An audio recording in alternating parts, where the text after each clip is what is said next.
அன்லிமிட்டடா பிரியாணி சாப்பிடலான்ட்டு வில்லிவாக்கம்ல இருக்க ஜோ பிரியாணிக்கு தான் வந்திருக்கோம். ரைஸும் வந்து அன்லிமிட்டட் தான். ஒர்த் எக்ஸ்ட்ரா 1 rupees ஒரு பத்து சாப்பிடலாம். நல்லா சாப்பிட்டேன், ரைஸ்லாம் சாப்பிட்டேன், நல்லா இருக்கு. இப்போ எனக்கு வந்து மினிமம் ஒரு பிரியாணிக்கு 40 ரூபா கிடைக்குதுன்னா எனக்கு ஒரு 15 ரூபா போகும் அப்படிங்கிற ஒரு மைண்ட் செட்டில் தான் ரெண்டு விஷயம் இருக்கு. சாப்பாடு வயிறார கொடுக்கணும், ரெண்டாவது சாப்பாடு வேஸ்ட் ஆகாம கொடுக்கணும். முஸ்லீம் ஸ்டைல் பிரியாணி மாதிரியே இருக்கு. ஹாய் மக்களே, வெல்கம் டு அவர் சேனல். நான் உங்க ஃபுட்டி கிருத்திகா. இன்னைக்கு நம்ம எங்க வந்திருக்கோம்னு பாத்தீங்கன்னா அன்லிமிட்டடா பிரியாணி சாப்பிடலான்ட்டு வில்லிவாக்கம்ல இருக்க ஜோ பிரியாணிக்கு தான் வந்திருக்கோம். ஆல்ரெடி வந்து பெரம்பூர்ல வந்து நல்லா சக்சஸ்ஃபுல்லா ரன் ஆனதுனால இங்க வந்து இன்னொரு பிரான்ச் ஓபன் பண்ணிருக்காங்க வில்லிவாக்கம்ல எக்ஸாக்ட் லொகேஷன் பாத்தீங்கன்னா நார்த் ரெடில்ஸ் ரோடுக்கு ஷூ கார்டனுக்கு ஆப்போசிட்லயே இருக்கும் இந்த ஷாப். ஜோ பிரியாணி வந்து லூர்து ஸ்கூலுக்கு ஆப்போசிட்லயே இருக்கும். அது வந்து எல்லாருக்குமே தெரியும், அன்லிமிட்டடா பிரியாணி குடுக்குறாங்கன்னா. அந்த ஷாப் ஓபன் பண்ணது வந்து ஜஃபர் பாய் தான். 3 years அந்த ஷாப் ரன் ஆயிட்டு இருக்கு.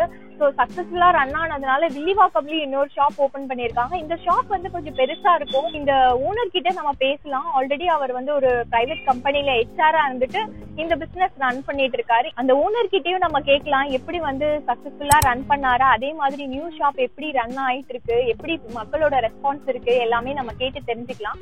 அதே மாதிரி வந்து ஒரு ஸ்ட்ரீட் ஃபுட்ல 100 rupeesக்கு கொடுக்குறாங்க. ஒரு ஷாப்ல எப்படி 120 rupeesக்கு இவங்க அன்லிமிட்டட் கொடுக்க முடியுது, அது மட்டும் இல்லாம டேஸ்ட் எப்படி இருக்கும், எல்லாமே நான் உங்களுக்கு சொல்றேன். வாங்க வீடியோக்குள்ள போலாம்.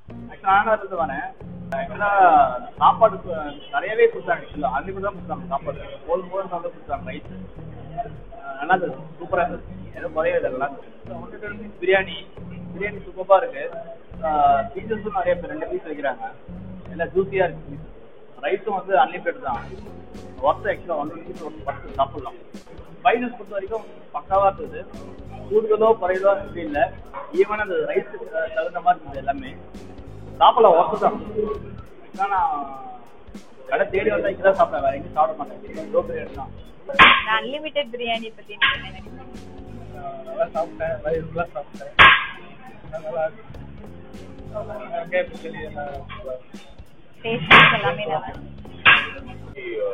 கட்டுப்படி ஆகுதானா எப்படி? எல்லாருமே வந்து என்ன விஷயம் வந்து ஒரு ரெவென்யூ இல்லாம ஒரு பிசினஸ் பண்ண முடியாது. ஆனா உங்களோட ரெவென்யூ வந்துட்டு நீங்க எப்படி மேனேஜ் பண்ண போறீங்க அப்படின்றதுதான் நம்மளோட. ஒரு சில டைம்ல எல்லாம் எனக்கு கஷ்டமா தான் இருக்கும். மோஸ்ட்லி வந்து பாத்தீங்கன்னா ரெவென்யூ கம்மி பண்ணிட்டு லாபத்தை கம்மி பண்ணி கொடுத்துருக்கோம், அவ்வளவுதான். இப்போ எனக்கு வந்து மினிமம் ஒரு பிரியாணிக்கு 40 ரூபா கிடைக்குதுன்னா எனக்கு ஒரு 15 ரூபா போகும் அப்படிங்கிற ஒரு மைண்ட் செட்ல தான் இது பண்ணலாம். சப்போஸ் ஒரு சில டைம்ல வந்து டொமேட்டோ ஒரு ஆனியன் ப்ரைஸ், சிக்கன் ப்ரைஸ் எல்லாம் எனக்கு ஏறுனா எங்களுக்கு வந்து லாஸ் ஆயிருக்கு. எனக்கு மட்டும் இல்லை, ஹோட்டல் இண்டஸ்ட்ரியில எல்லாரும். ஏன்னா இப்போ ஒரு காய்கறி வாங்குறீங்க, காய்கறி டெய்லி ரேட்டு சொன்னா புரிஞ்சுப்பாங்க. நமக்கே தெரியும், பால் விலை ஏறுனா எல்லாருக்கும் தெரியும், மளிகை கடையில எண்ணெய் விலை ஏறுனா எல்லாருக்கும் தெரியும். ஏன்னா அவங்க யாருமே வந்து விலை ஏறினோடனே அவங்க பிரைஸ் ஏற்றி விற்க மாட்டாங்க. அந்தந்த பிரைஸ் அவங்க என்ன வாங்குறாங்களோ வியாபாரம்ன்றது அதுதானே. அவங்க வாங்கி விற்பாங்க, வாங்குற விலையில இருந்து அவங்களுக்கு ஒரு மார்ஜினோட அவங்க லாபத்துல அவங்க வந்து பண்ணுவாங்க. ஆனா ஃபுட் இண்டஸ்ட்ரியில அப்படி பண்ண முடியாது.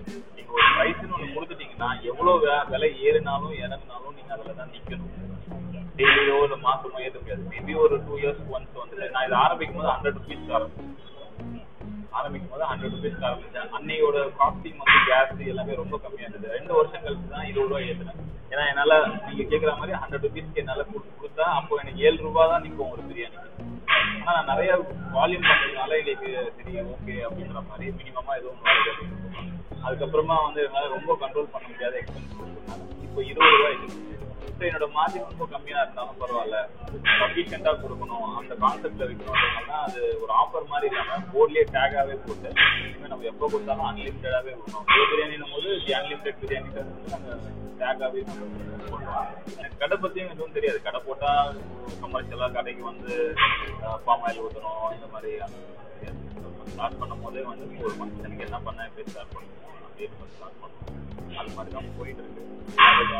ஒன்று ரிஃபைண்ட் ஆயில் யூஸ் பண்ணுவேன், அப்படின்னா ரிஃபைண்ட் ஆயில் யூஸ் பண்ணுவேன். மற்றபடி பிரியாணிக்கு வந்து ரொம்ப கம்மியான இன்க்ரீடியன்ஸ் தான் வரும். போடுற பொருள் கொஞ்சம் பார்த்து நம்ம பர்ச்சேஸ் பண்ணும்போது கொஞ்சம் பார்த்து அதுதான் குவாலிட்டி. உங்க ஷாப் பத்தி சொல்லுங்க. ஆல்ரெடி 3 years பெரம்பூர்ல ரன் பண்ணிட்டு இருக்கீங்க, இப்ப நியூவா இங்க ஓபன் பண்ணிருக்கீங்க. உங்க பிசினஸ் பத்தி சொல்லுங்க. பெரம்பூர்ல நாங்க 2020 and 2021ல ஸ்டார்ட் பண்ணோம். ஆல்மோஸ்ட் 3 years கம்ப்ளீட் ஆயிடுச்சு. இப்போ இந்த லொகேஷன்ல வந்து லாஸ்ட் வீக் தான் ஓபன் பண்ணோம்.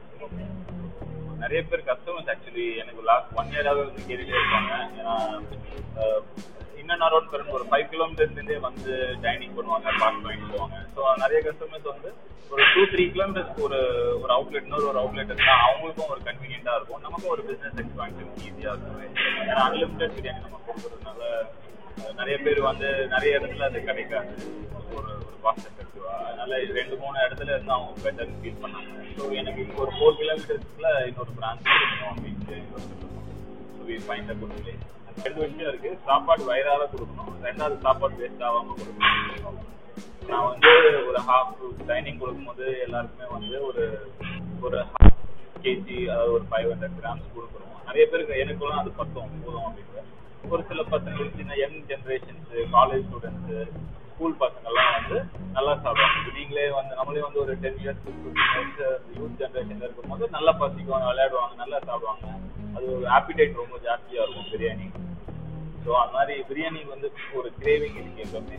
ஸோ அந்த மாதிரி மீல்ஸ் அன்லிமிட்டட் போடுறதோட பிரியாணி அன்லிமிட்டட் போடுறது கிரேவிங் ஜாஸ்தி. அதனால வி தாட் அந்த மாதிரி கொடுக்கணும் அப்படின்ற ஒரு ஆசையில அதை பண்ணணும் அப்படின்ற ஒரு இதில் கொடுத்தோம். இப்போ வந்து சிக்கன் பிரியாணி வாங்கியிருக்கோம், மட்டன் பிரியாணி வாங்கியிருக்கோம். ரைத்தா வந்து இது மாதிரி வச்சிருக்காங்க, எனக்கு வேண்டுங்கிறத வச்சுக்கிறாங்க. ஃபர்ஸ்ட் வந்து மட்டன் பிரியாணி டேஸ்ட் பண்ணிடலாம். மட்டன் பிரியாணியோட காஸ்ட் வந்து 250 rupees. அதுல வந்து பாத்தீங்கன்னா 3 பீஸ் வைக்கிறாங்க. ஃபர்ஸ்ட் கொடுக்கும்போது மட்டும் தான் பீஸ் வைப்பாங்க, அடுத்ததா கொடுக்கும்போது வெறும் குஸ்கா மட்டும் தான் கிடைக்கும். உங்களுக்கு சாப்பிடலாம்.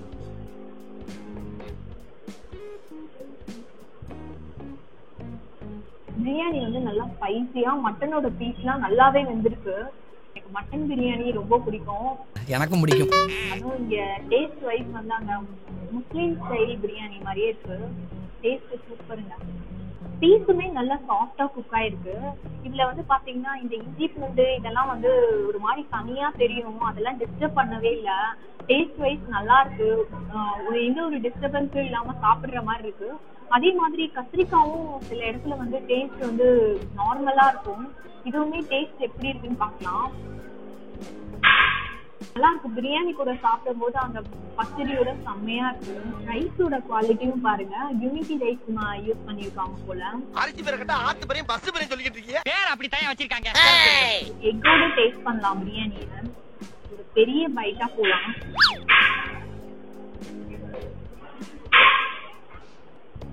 டேஸ்ட் வந்து வேற லெவலுங்க. எனக்கு எப்பவுமே அந்த பட்டை, அந்த இலை இதெல்லாம் வந்து டிஸ்டர்ப் பண்ற மாதிரி இருக்கும். அந்த மாதிரி எந்தவித டிஸ்டர்பன்ஸும் இல்ல. ஆனியன் எல்லாமே வந்து நல்லா குக்கா இருக்கு. அந்த ஜிஞ்சரோட இதெல்லாம் வந்து ஃப்ளேவர் டாமினேட் பண்ணல. எல்லா மசாலாவும் பர்ஃபெக்டா இருக்கு. பீஸுமே நல்லா குக்கா இருக்கு. வந்து சிக்கன் பிரியாணி டேஸ்ட் பண்ணலாம். சிக்கன் வந்து பெரிய பீஸ்ன்றதுனால எனக்கு 2 வச்சிருக்காங்க. நார்மலா வந்து 3 பீஸ் வைப்பாங்க. ஆல்ரெடி நான் வந்து பெரம்பூர்ல டேஸ்ட் பண்ணிருக்கேன். இதோட காஸ்ட் வந்து 120 rupees. ஃபர்ஸ்ட் வந்து உங்களுக்கு பீஸ் கிடைக்கும், அதுக்கப்புறம் வந்து அன்லிமிட்டடா ரைஸ் கொடுப்பாங்க. தனியா பிரியாணி மட்டும் டேஸ்ட் பண்ணலாம், அப்பதான் இதோட டேஸ்ட் எப்படி இருக்குன்னு சொல்ல முடியும். பிரியாணியோட டேஸ்ட் நல்லாவே இருக்கு. மட்டன் பிரியாணிக்கும் சிக்கன் பிரியாணிக்கும் டிஃபரன்ஸ் நல்லாவே தெரியுது.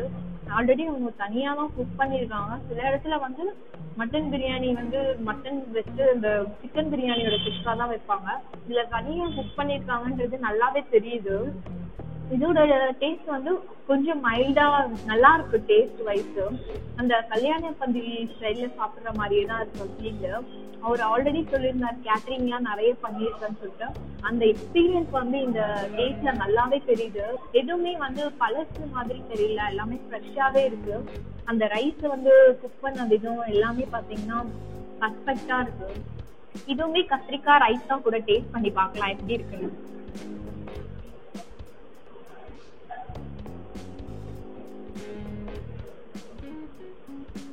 இன்னும் சாப்பிட்டுட்டே இருக்கணும்னு தோணுது. டேஸ்ட் வந்து ரொம்பவே நல்லா இருக்கு. செகண்ட் டைம் வாங்கிட்டேன். ஆக்சுவலா ஃபர்ஸ்ட் டைமே எனக்கு ஃபுல் ஆயிடுச்சு. உங்ககிட்ட காமிக்கணும்ன்றதுக்காக செகண்ட் டைம் வாங்கிருக்கேன். சாப்பிடுவேன், ஃப்ரீயாவே சாப்பிடணும். இந்த வீடியோ உங்களுக்கு பிடிச்சிருக்கோம் நான் நம்புறேன். பிடிச்சிருந்தா லைக் பண்ணுங்க, ஷேர் பண்ணுங்க, மறக்காம சப்ஸ்கிரைப் பண்ணிடுங்க. இதே மாதிரி ஒரு இன்ட்ரெஸ்டிங் வீடியோல சந்திக்கலாம். இத்துடன் உங்களிடமிருந்து விடைபெறுவது உங்கள் கிருத்திகா.